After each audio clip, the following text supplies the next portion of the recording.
A paz de Deus e nosso Salvador, Jesus Cristo a todos. Sejam todos muito bem-vindos a mais um devocional aqui do meu canal para a honra e glória do Senhor Jesus Cristo. Hoje nós vamos estudar o livro de 1 Reis, capítulo 6. O título do capítulo é Salomão edifica o templo. E como nós vimos no capítulo anterior, Salomão fez uma aliança com Hirão, amigo de seu pai, para poder conseguir mão de obra especializada para poder extrair madeira do Líbano e trabalhar essa madeira para a edificação do templo. E aqui neste capítulo, a gente vai ver também que essa mão de obra especializada ela vai ser usada para a extração das rochas, para fazer o fundamento do templo e também das pedras preciosas para a ornamentação do templo, né? Santo é Deus. Então, vai ser um capítulo bem importante para a gente entender o simbolismo e o significado do templo que Salomão está fazendo para o nosso Deus, né? E tem muitas outras lições importantes também que o Espírito Santo vai nos revelando conforme a leitura do capítulo. Mas para dar introdução aqui para vocês, eu queria colocar uma imagem aí na tela do Templo de Salomão. A construção que ele fez tem um formato de um corpo humano. Santo é Deus. E isso não foi por acaso, né? Salomão, ele fez isso muito bem pensado, porque Deus deu sabedoria para ele, né? Porque Salomão sabia que, pela sua sabedoria, que a morada de Deus é dentro do ser humano. Então que aquele templo era um simbolismo, né? Estava simbolizando Deus dentro de nós. Amém? E isso vai se concretizar no Atos capítulo 2, quando o Espírito Santo desce até os apóstolos e é formada a igreja, né? Todos aqueles que aceitaram Jesus Cristo como seu Salvador têm o Espírito Santo dentro deles e os dons e o poder do Espírito Santo se manifesta neles. Amém? Então é isso que o Templo de Salomão simboliza, né? Deus dentro de nós. Amém? E isso foi na época do tabernáculo também, com Moisés, também simbolizava isso. A palavra de Deus ela é gradativa. Como os apóstolos falam, que o Antigo Testamento é uma sombra daquilo que realmente iria acontecer, se concretizou com Jesus Cristo e com a graça e com o nascimento da igreja. Amém? Então, vocês também estão vendo aí na imagem que o tetragrama sagrado, o nome de Deus, com as letras em hebraico, né? Yud-He, Vav-He, formam também o formato de um corpo humano, né? Nada na palavra de Deus é por acaso. Deus escolheu esse nome, eu sou o que sou, porque ele sabia que, colocando essas letras nessa ordem, também formava o corpo humano, simbolizando que o grande Deus, ele habita dentro do ser humano. Todos aqueles que o recebem como Senhor, né? Amém? A gente viu que no Antigo Testamento várias pessoas tinham o Espírito de Deus, né? O Davi era cheio do Espírito de Deus, né? Várias pessoas recebiam o Espírito de Deus já no Antigo Testamento, mas na era da igreja, todos aqueles que aceitam Jesus Cristo recebem esse dom, né? Então, esse dom se ampliou, a graça, o reino de Deus aumentou, graças à igreja, né? Graças ao sacrifício de Jesus e a descida do Espírito Santo para a igreja. Mas no Antigo Testamento eram poucas pessoas que recebiam o Espírito de Deus, né? E Deus usava elas para falar com as pessoas e para escrever o Antigo Testamento. Amém? Todo mundo entendeu? Então vamos começar esse estudo com a ajuda de Deus, aqui de seu bom Espírito, em nome do Senhor Jesus. Verso 1. E sucedeu que, no ano de 480 depois de saírem os filhos de Israel do Egito, no ano 40 do reinado de Salomão sobre Israel, no mês de Ziv, este é o segundo mês, começou a edificar a casa do Senhor. E a casa que o rei Salomão edificou ao Senhor era de 60 côvados de comprimento e de 20 côvados de largura e de 30 côvados de altura. E o pórtico diante do templo da casa era de 20 côvados de comprimento, segundo a largura da casa, e de 10 côvados de largura diante da casa. E fez a casa janelas de vista estreita. Edificou em redor para a parede da casa câmeras em redor das paredes da casa, tanto do templo como do oráculo. E assim lhe fez câmaras colaterais em redor. Toda vez que tiver a palavra oráculo aqui, é o lugar, é o Santo dos Santos, tá? É onde tinha o véu. Aí quando passava o véu, estava a Arca da Aliança ali, tá? Por que oráculo? Porque era ali onde tinha o diálogo entre Deus e o sumo sacerdote. Era um oratório, era o lugar que tinha essa comunhão entre Deus e o homem. Por isso que está chamando aqui de oráculo, tá?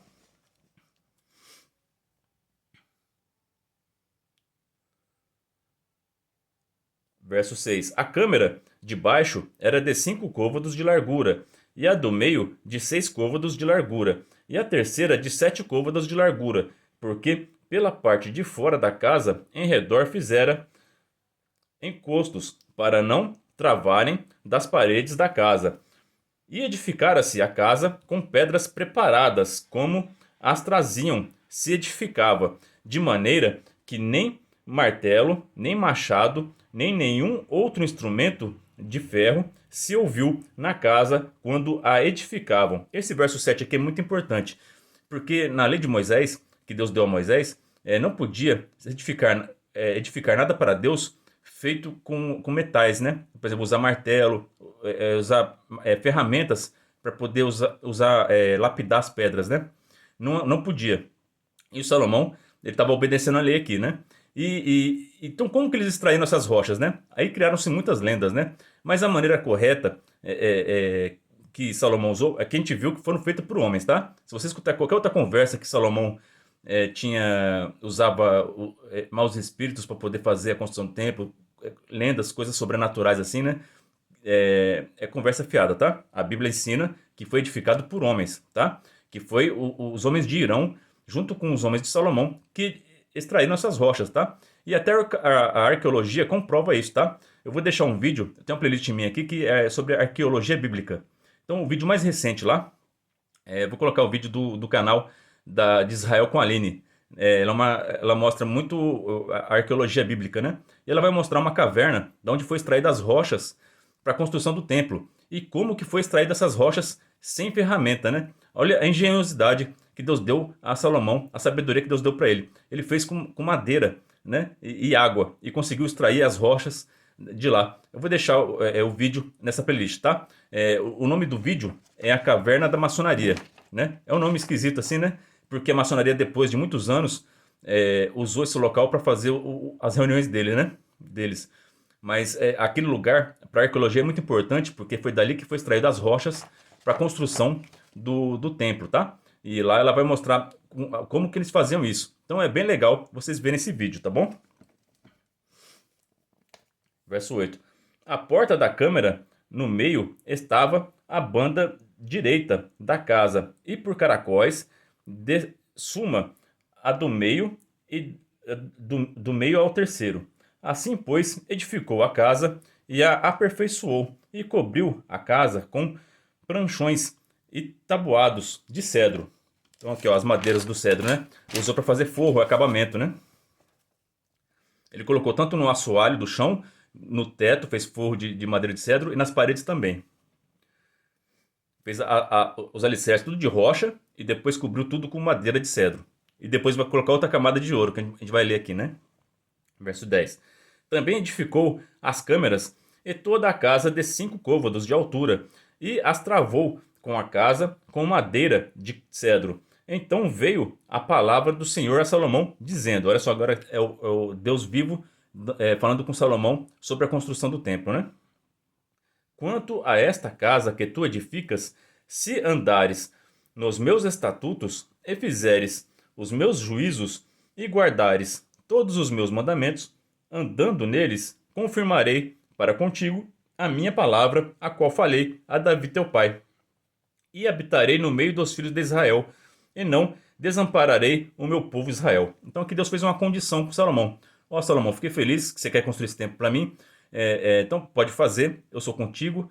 E se você se permanecer fiel à minha palavra, tudo que eu prometi a teu pai, eu vou cumprir na tua vida. E nunca vai deixar de ter, seus descendentes vão ser sempre reis de Israel. E eu vou estar sempre ajudando a nação de Israel.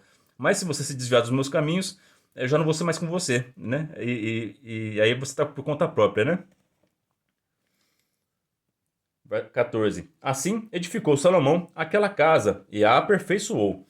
Também cobriu as paredes da casa por dentro com tábuas de cedro, desde o assoalho da casa até o teto, tudo cobriu com madeira por dentro, e cobriu o soalho da casa com tábuas de faia.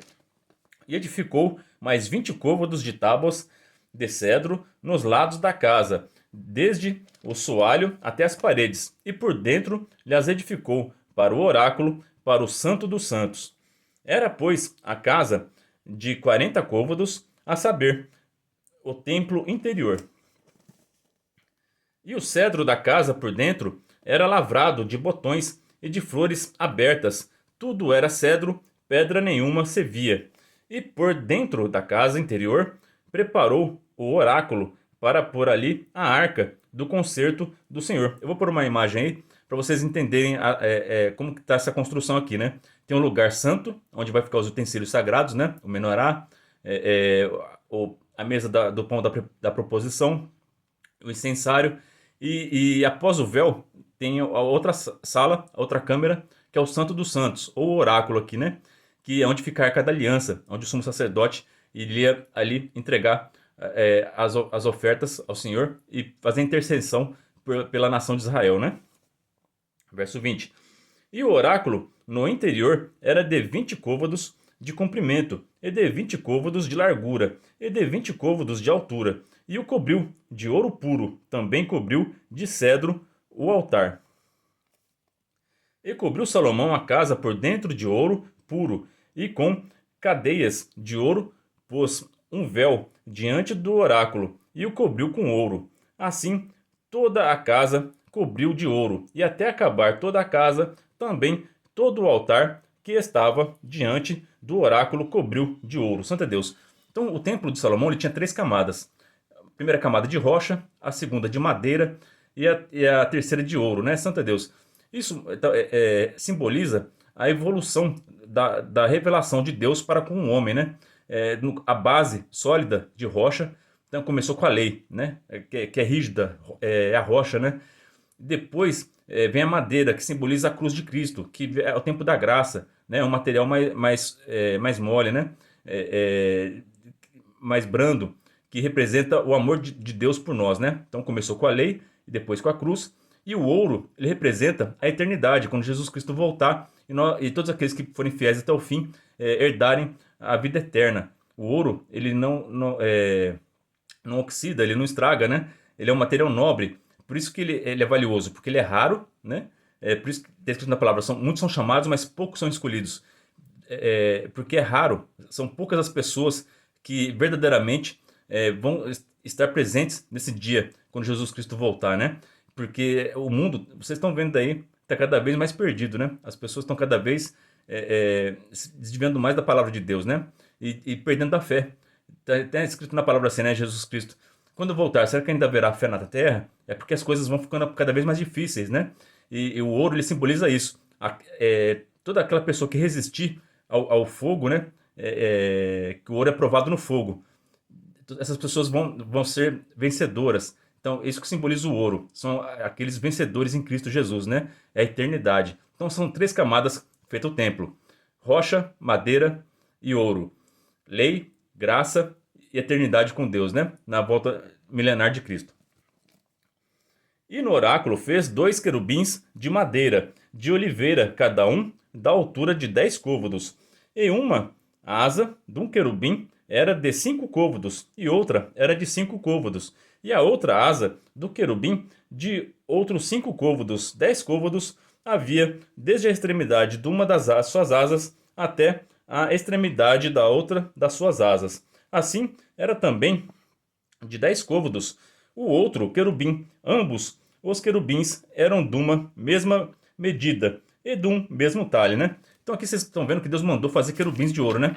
Mas como assim, se lá no Êxodo Deus mandou a Moisés falar que não era para fazer imagem de escultura, né? Só que está escrito bem claro lá na lei de Deus, né? Não era para fazer imagem de escultura para as adorar, né? Então aqui não era feito culto para esses querubins, né? Era apenas um ornamento, amém? E um simbolismo, que eu vou mostrar para vocês aqui o que simbolizava esses 2 querubins na entrada do Santo dos Santos ali, né? E também os 2 querubins em cima da Arca da Aliança, né? Eu vou até falar para vocês aqui já agora, né? Aqui, ó, Gênesis capítulo 3, verso 24.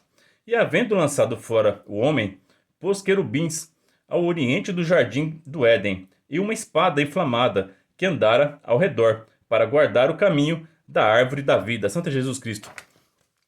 Então esses 2 querubins, eles simbolizam os querubins que Deus colocou no jardim do Éden para proteger o jardim do Éden, impedindo o homem caído de retornar para o Éden, né?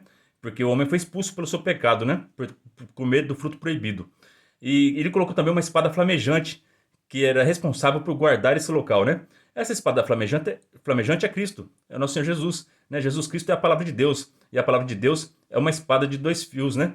De dois gumes, que tem poder para julgar as nações. Né? Então, é Jesus Cristo agora, através dele, todo aquele que crê nele, tem acesso novamente ao paraíso. Né? E no Apocalipse também fala que Jesus Cristo disse aos vencedores: darei do fruto da árvore da vida. Né? Ou seja, todo aquele que crê em Cristo e não negar o seu nome até o fim e dar bons frutos, bom testemunho, ele vai poder voltar para casa, vai poder voltar para o Éden. Né? Então isso aqui simboliza um caminho de volta para casa, reconciliação. Então é lindo isso. Né? E até os utensílios do templo, eles formam uma cruz, simbolizando que só através de Cristo, ele é o único caminho, ele é a verdade e a vida. Vou colocar a imagem para vocês aqui, como os utensílios do templo formavam uma cruz, né? Ele é o caminho, né? Não tem outro caminho. Para voltar para casa, para ir para o céu, para se reconciliar com o Pai, é só através de Jesus Cristo. Amém? Aí nós vamos passar por esses querubins, eles vão dar entrada para nós, e nós vamos poder entrar nas moradas celestiais. Amém? A altura de um querubim de 10 côvados, assim a do outro querubim. E pôs a estes querubins no meio da casa de dentro, e os querubins estendiam as asas, de maneira que a asa de um tocava na parede, e a asa do outro querubim tocava na outra parede, e as suas asas no meio da casa tocavam uma na outra, e cobriu de ouro os querubins, e todas as paredes da casa em redor lavrou de esculturas e de entalhos de querubins e de palmas e de flores abertas, por dentro e por fora. Também cobriu de ouro o soalho da casa, por dentro e por fora. E a entrada do oráculo fez portas de madeira de oliveira e verga, com as ombreiras faziam a quinta parte da parede. Olha só, ele fez as portas com madeira de oliveira, né? Santo Deus. Jesus Cristo falou que nós temos que ter o azeite da oliveira, né? Para poder entrar no reino dos céus, né? Então a oliveira, ela representa Israel. A oliveira, ela representa o óleo do azeite de Deus, representa o Espírito Santo. Então é necessário você estar cheio do Espírito Santo para poder voltar para casa, né? Para poder fazer esse caminho de reconciliação com Deus, para poder chegar até Cristo, e Cristo, a espada flamejante, deixar a gente entrar no paraíso, amém? Porque é ele que tem o livro da vida, é ele que escreve aquele que vai entrar no céu ou não. Ele é a espada flamejante que cuida da porta do paraíso. E a entrada do oráculo fez portas de madeira de oliveira, e a verga com as ombreiras faziam a quinta parte da parede. Também as duas portas eram da madeira de olharia, e lavrou nelas entalhes de querubins e de palmas e de flores abertas, os quais cobriu de ouro. Também estendeu ouro sobre os querubins e sobre as palmas. E assim fez a porta do templo ombreiras de madeira de olharia da quarta parte da parede, e eram as duas portas de madeira de faia, e as suas folhas de uma porta eram dobradiças, assim como eram também dobradiças as tuas folhas entalhadas de ouro das outras portas. E as lavrou de querubins e de palmas e de flores abertas, e os cobriu de ouro acomodado ao lavor. Também edificou o pátio interior de 3 ordens de pedras lavradas e de uma ordem de vigas de cedro. No ano quarto se pôs o fundamento da casa do Senhor, no mês de Zive. E no ano 10º, no mês de Bu, que é o mês oitavo, se acabou esta casa com todas as suas dependências, e com tudo o que lhe convinha, e a edificou em 7 anos. Olha só esse número aqui, o número de Deus, 7. Santa Jesus Cristo. Deus fez o mundo em 6 dias, e ao 7º descansou. Santo Deus. Jesus é o Senhor do sábado, é o Senhor do 7º dia. E esse templo foi construído em 7 anos. Santo Deus. Então 7 é um número muito simbólico, que representa as 7 igrejas, né? Santo Deus, os 7 Espíritos de Deus. E nada é por acaso na Bíblia. Então toda essa construção foi feita com a permissão de Deus, para a gente entender que ele estava nesse negócio, né? Que isso aqui tudo era uma simbologia, apontando para o Messias que ia vir, ia tabernacular conosco, ia vir aqui andar com os homens, né? E subiu aos céus, ressuscitou ao terceiro dia, subiu aos céus e voltará e vai reinar aqui na terra e nós vamos viver um milênio com Cristo com muita paz e amor, né? Vocês estão desejando a volta do Senhor? Nós temos que pedir todos os dias que venha o teu reino, Santo é Jesus Cristo, né? Mas muitas coisas vão acontecer ainda, né? Tem muita tribulação que a gente vai passar pela frente, né? Tem muitas pessoas estavam falando que Jesus ia voltar agora em setembro. Não fica caindo nessas conversas não, tá? Quando a pessoa marca a data, é, a gente tem que viver cada dia como se fosse o último, é como se Jesus Cristo fosse voltar hoje, né? Mas não fiquem marcando data não, porque isso aí até desanima a fé das pessoas, que elas ficam aguardando a volta, aí não vem, aí ficam frustradas, aí desanima no meio do caminho. Isso não é bom, tá? Tá escrito, Jesus Cristo falou em Mateus 24, que depois que tudo isso aconteça, depois que acabar toda a tribulação, que ele vai voltar, né? Também tem toda a palavra, tem que ser pregada aos quatro cantos da terra, todas as nações têm que ouvir o evangelho, né? Tem muitos países que é proibido pregar ainda, né? Então falta muita coisa acontecer ainda, né? Mas eu creio que vai ser nessa geração e que nós temos que aguardar e pedir todos os dias o reino de Deus. Essa é a palavra para nós hoje. Que Deus abençoe a vida de todos vocês. Ore a Deus por mim e pela minha família. E que Deus seja sempre hoje eternamente louvado. Em nome de Jesus Cristo, que vive e reina para todos sempre. Amém.